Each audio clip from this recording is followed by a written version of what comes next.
Hi everybody, BlockTechEv here, doing a quick update on Rune US dollar Tether. We are in the 4-hour time frame for Rune, and what we're going to take a look at is the Phoenix Ascending and the Bollinger Bands.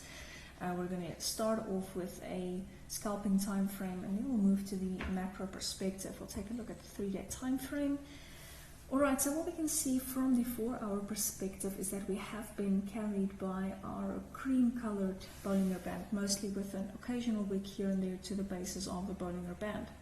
Alright, now compared to where we are, 7.6, the basis of the Bollinger Band is quite far away, standing on 6.9 in the 4-hour. Alright, so that's quite far away. That's not what we're looking at right now. What we're looking at right now is the green line pointing down. Alright, so previously, if the green line crosses and closes underneath the 50, what happens is that we increase our possibility of wicking towards the basis of the Bollinger Bands, like we did right here. Alright, it could just be a wick. Usually it is a wick unless of course there's a major trend change. Alright, but what we see right here is that our green is coming out to the side.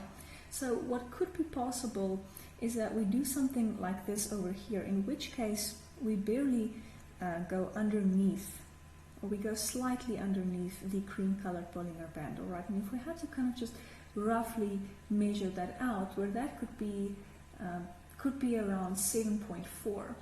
Alright, $7.04.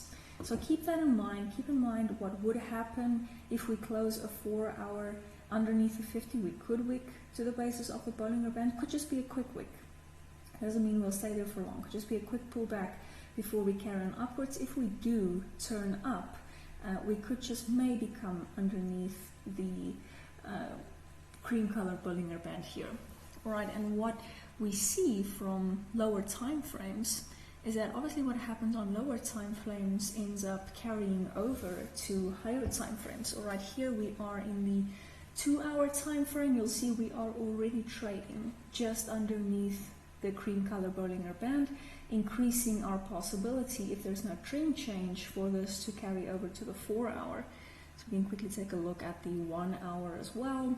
And from the 1-hour, you can see we are already trading at the basis. So what would need to happen to prevent us in the 4-hour, or to make it less likely that we go to the basis of the Bollinger Band, is in the 1-hour. We would need to see a reversal of the situation. We'd need to see our green and our red and our gray energy come back up above the 50 line. So for scalping, this will be what you will look at. Alright, so we'll have to see a reversal here, otherwise it's probably going to spill over into the 4-hour. Keep in mind, these are a couple of 4-hour candles, alright, so this could happen over the course of a day, because these are 4-hour candles. Quickly going to head over to the 3-day just to put all of this into perspective. From the 3-day, I don't usually use my Bollinger Bands, so I'm just going to take a look at my trend-based Fibonacci retracement and my 2 lines, my supply and demand zones. So this is a quick update that I made earlier. I'm not going to make this video very long. I'm going to do another minute.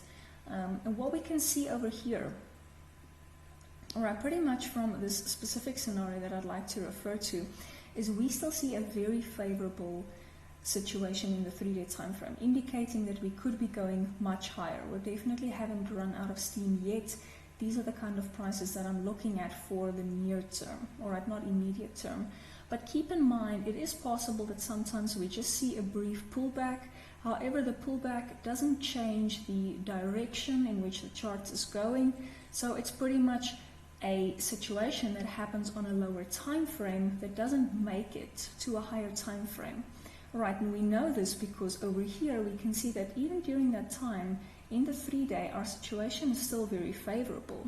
Alright, the same as what it is here. So it doesn't mean we cannot take a pause, trade slightly lower, which in the 4-hour would be to the basis of the Bollinger Bands, but in the 3-day it would hardly even reflect. Alright, so that's just to put it into perspective.